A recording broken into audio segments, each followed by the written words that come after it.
The work in progress balance changes for August were just announced. Remember, these are work in progress changes, so they are not final, which means the balance team, as always, is taking feedback into consideration to decide on a finalized version. So be sure to share your thoughts on Twitter and in the comments below because it might impact the final decision. So I'm going to talk about what the changes are, give my opinion on them, and then afterwards I'll give the community's opinion on if they think the buffs and the nerfs are good. Before we get into it though, we got a quick sponsor for today's video. We're now going to take a quick break and talk about today's video sponsor, Warcraft Rumble. Warcraft Rumble is a tower defense strategy game for mobile that has action-packed, fast-paced, intense gameplay that never gets boring. There's also tons of gameplay variety you can choose from, lots of different units you can use, and the great thing is they're always keeping the game fresh by bringing in new updates. For example, 2 new features we recently got added to the game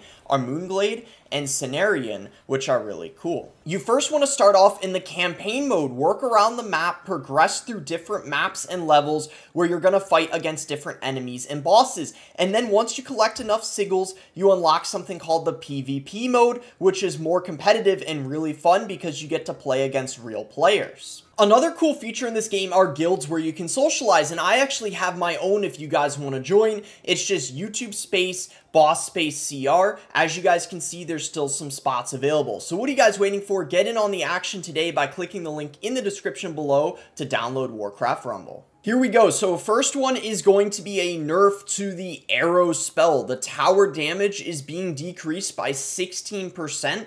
So instead of doing 111 damage to towers, it's only going to do 93. I think overall this is a decent nerf because recently the arrows have been everywhere and there has been some other people calling for the arrows to get a nerf just because of how prevalent they have been in the meta, just such a versatile spell that can fit in so many decks, and they're not nerfing the regular damage, it's just the damage to towers, so I think that's a pretty fair nerf. The arrows are definitely still going to be a great spell, they're just going to be slightly worse now. The next is a buff. So the moving cannon cart is getting a buff. That means when the cannon cart breaks and it's just a cannon, that remains the same. All those interactions are still exactly how they are. But the moving cannon cart, the hit speed is being increased by 11%, going from 1 to 1.11. The hit time is going from 1 second to 0.9.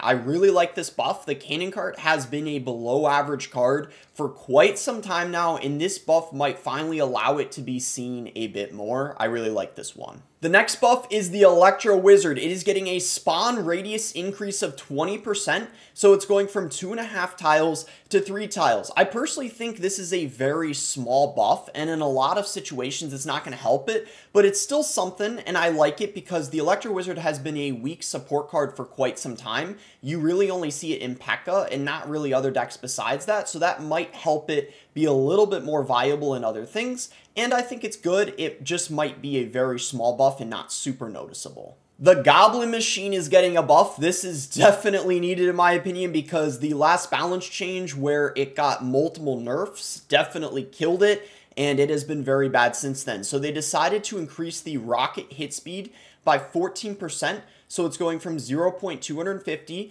to 0.286, and then the rocket hit time goes from 4 seconds to 3.5 seconds. I like these buffs. I think it's definitely not going to be broken after this. Definitely not. I don't even know if it's going to be an average card. It might still need a little something afterwards, but this is going to help it be a little better at the very least. They decided to give the Hunter a small buff. It's getting a 4% buff to his hit points, going from 838 to 868, and I think this is kind of a similar situation to the Electro Wizard, where the Hunter, you really only see it in one deck. You only see it inside of Royal Giant, so they're just trying to increase the amount of decks he can be played in, and I think this buff is perfectly fine. A 4% health buff definitely won't make him too strong, it's just going to help him be a bit better. The Ice Wizard is also getting a buff. His splash radius is being increased by 50%.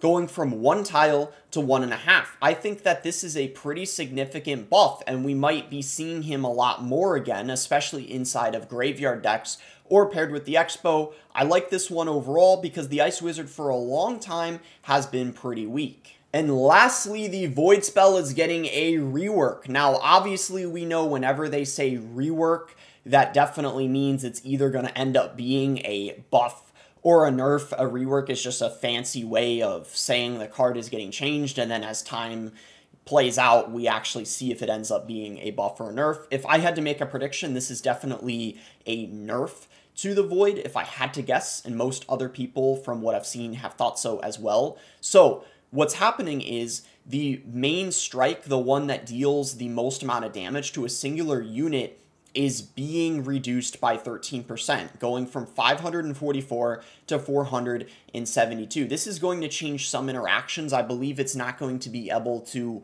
one-shot things such as a Mother Witch anymore. It's going to require an additional strike, and then some other units might require 3 strikes instead of 2, the ones that have more hit points, for example. And then also the damage is being increased by 58% for the weaker strikes. So what this means is when there's 5 or more units, it's now doing more damage, which means it's going to be better against swarms. So you can think of things like the Skeleton Army, the Minion Horde. The Void is going to be more effective at taking those out because it's going from 48 to 76.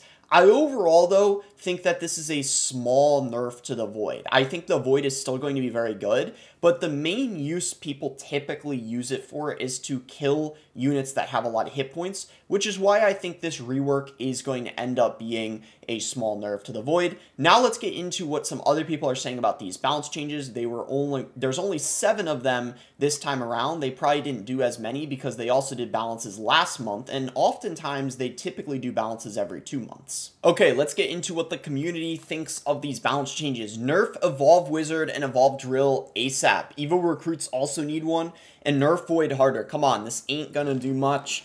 Okay, I mean, I agree with the Evolve Wizard and the Evolve Drill. They definitely need nerf. I don't know about the Evolve Recruits. There might be some bias there. I do know Lucas really hates the Evolve Royal Recruits, so he might just hate them, and that's why he's saying they need a nerf. Because I honestly think the Evolve Recruits are a below average evolution, or at the very least average at the moment compared to the others. Like, I think, for example, the Evolve Tesla is still stronger than the Evo Recruits, and the Evolve Zap even, and Evo Skeletons.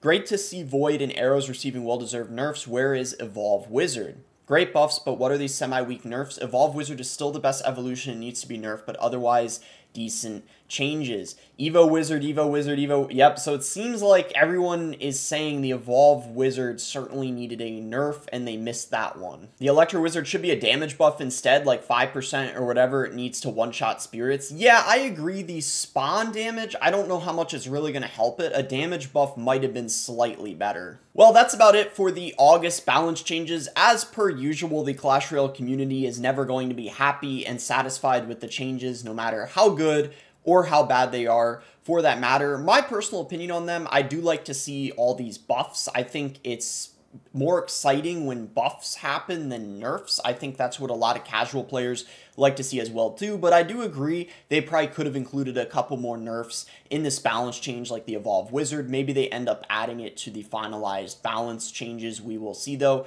Either way though, guys, I hope you enjoyed the video. If you guys did enjoy the video, be sure to give it a like and subscribe if you guys are not subscribed already. You can use creator code BOSS to support me in any Supercell game, and be sure to let me know in the comments what you guys think about these balance changes, and thanks again until next time, guys.